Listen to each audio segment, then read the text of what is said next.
Hey guys, welcome to Christina Cakes It. I'm Christina and today I'm making a champagne bottle cake.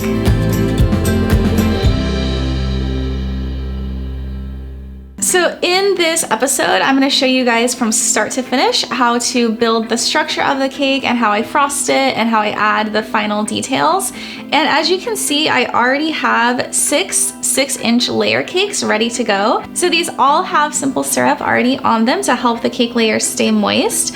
And I'm going to go ahead and start stacking and building my structure. So I'm going to start by just stack 4 layers.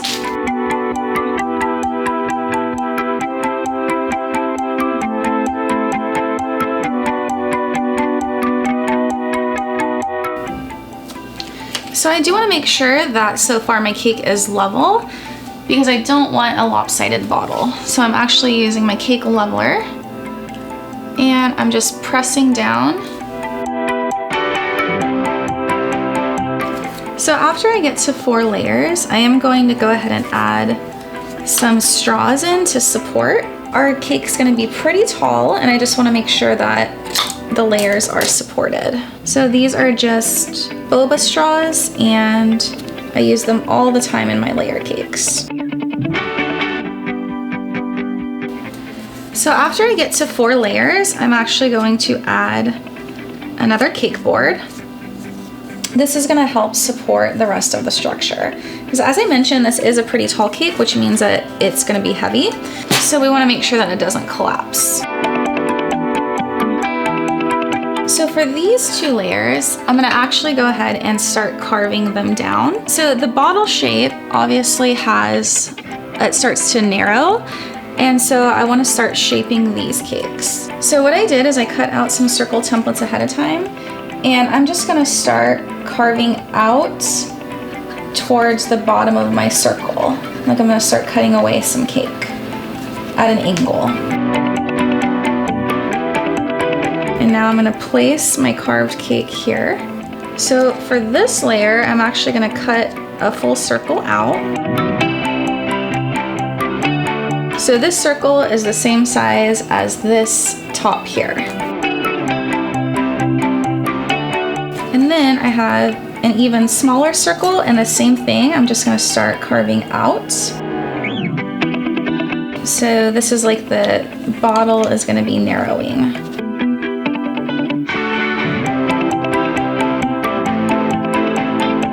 So you can start to see that shape is coming through. So I have the base of my bottle here, and before I actually start with the really narrow neck, I want to carve this down a little bit more to make it a little bit more even. So I'm just carefully slicing away cake, making a huge mess, but I want to get it to a more smooth edge. From here, I'm actually going to stick a center dowel all the way through the cake. And I'm actually going to start stacking cupcakes to make the narrow neck.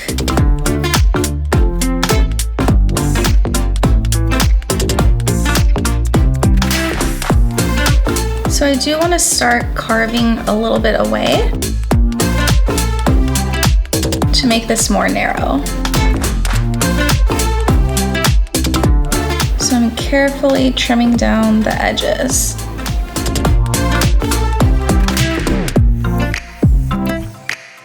So I can see that my bottle is actually looking a little bit wider than I'd like. So I'm actually gonna trim a little bit more off of like the bottom 4 layers of my cake.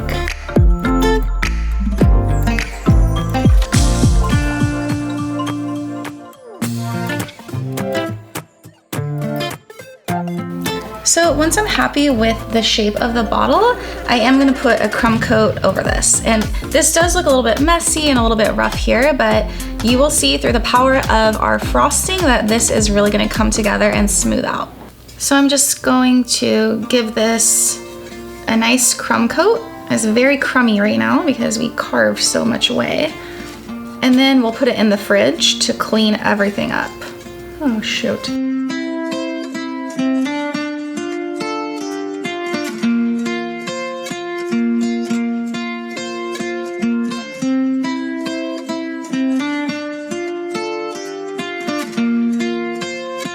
So after I have my initial crumb coat, I am gonna put this in the fridge. I know I'm gonna put another layer of white over this before I actually cover it with green buttercream.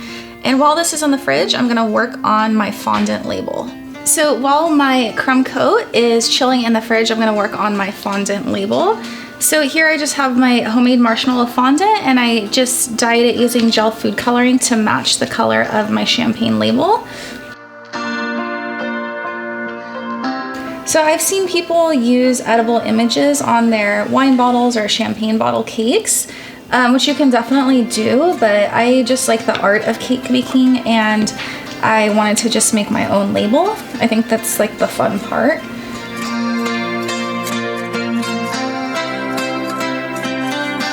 So truth be told, I actually did practice making a freehand label, and it looked okay, but I just wasn't happy with the proportions. So what I did instead is I just printed off the label and I traced it onto parchment paper, just so I can get the actual spacing correct. So a lot of this I will freehand, but I do want to get the spacing right. So what I'm doing is I'm just putting my parchment paper over my fondant, and I'm just going to trace over some of the lines I made.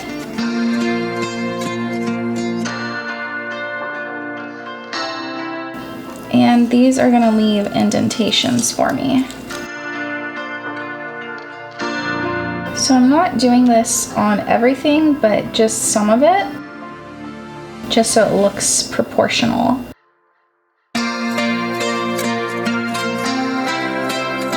So what I'm going to do now is I'm going to go ahead and start tracing in some of these lines. And I'm going to have to be really patient here. Like, this takes quite a long time because it is detailed. And the fondant is a little bit soft, so I'm using a very fine tipped food coloring pen. So this is edible, obviously. But I'm not pressing super hard. I'm just lightly going over the lines here. Because I'm gonna go back in and add in thicker lines.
So I'm pretty happy with the label, and I might go back in and add a tiny bit more, but for now I don't want this to dry out, so I'm gonna put it in some Tupperware while I continue working on frosting my cake.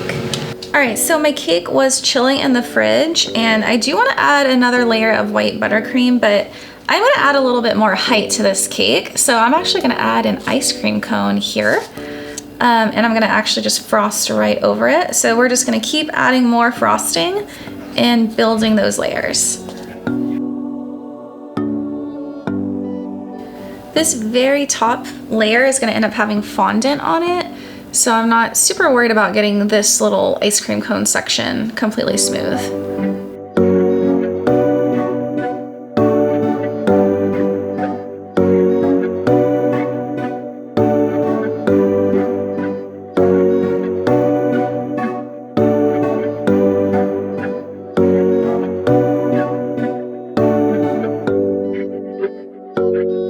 All right, I changed my mind. Instead of an ice cream cone, I think I'm gonna add marshmallows because I want it to be more narrow.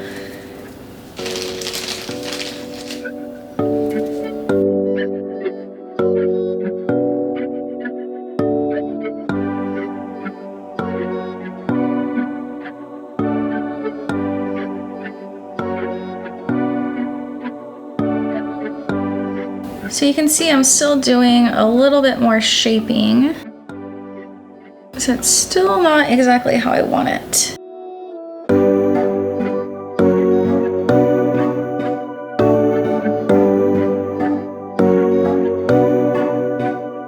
Who knew marshmallows would save us? I feel like sometimes with cake making, I definitely have like a vision in mind of what I think is gonna work, but as I'm going, you kind of just have to be flexible, and sometimes you just have to scrap your whole idea and just figure out something else that's gonna work. So he looks a little wobbly right now, but as we put it in the refrigerator to make this more solid and I add more frosting, we're gonna even this out.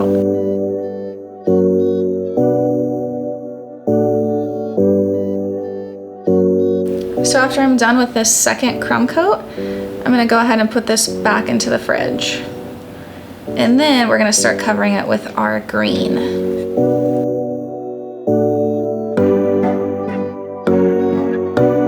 So my second crumb coat chilled in the fridge, and now I'm gonna start with my green icing.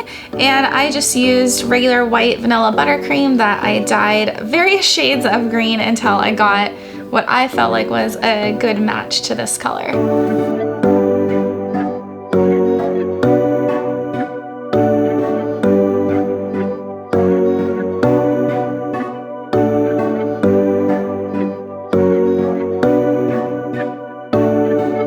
So I did add a second layer of green buttercream, and I've just been smoothing it out. And for the bottleneck, it's actually really probably the most challenging part. I actually heated up my offset spatula, so it's really hot and it's kind of just melting this away.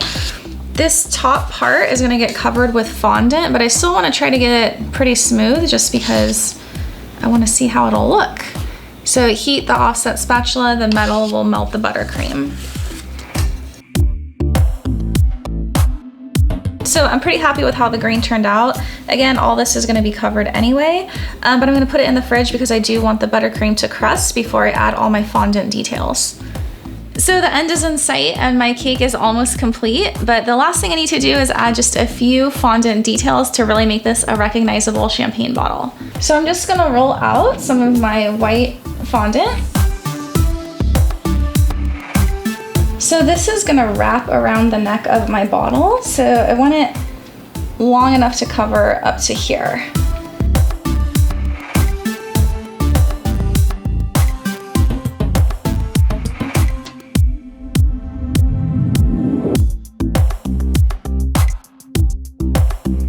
So after I cut out my fondant, I'm gonna go ahead and wrap the neck.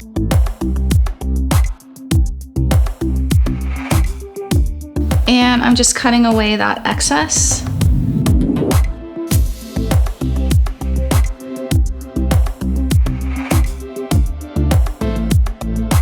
And I'm just gonna be smoothing the seam back here. So this is the back of my cake, obviously, so there is a seam, but you can kind of smooth it with your fingers. So for the top, I'm just taking a marshmallow, one more marshmallow. I'm gonna cover it with some fondant.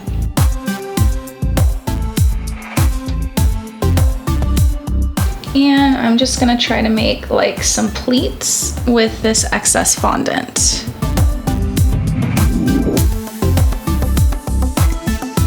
So now I'm gonna paint all of this white with gold. So I'm just using edible gold food coloring just to paint this. So I use this all the time and it lasts forever, but I definitely love this stuff, so I'll make sure to link it in the show notes.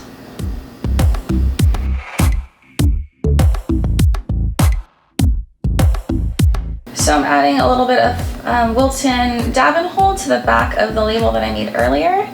That was safely in my Tupperware so it didn't dry out because I need this to be able to bend around the bottle.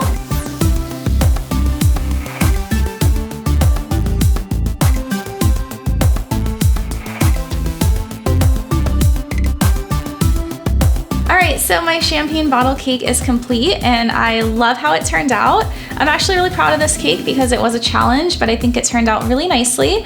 And I hope that you guys enjoyed this episode. If you did, don't forget to like it and subscribe to my channel.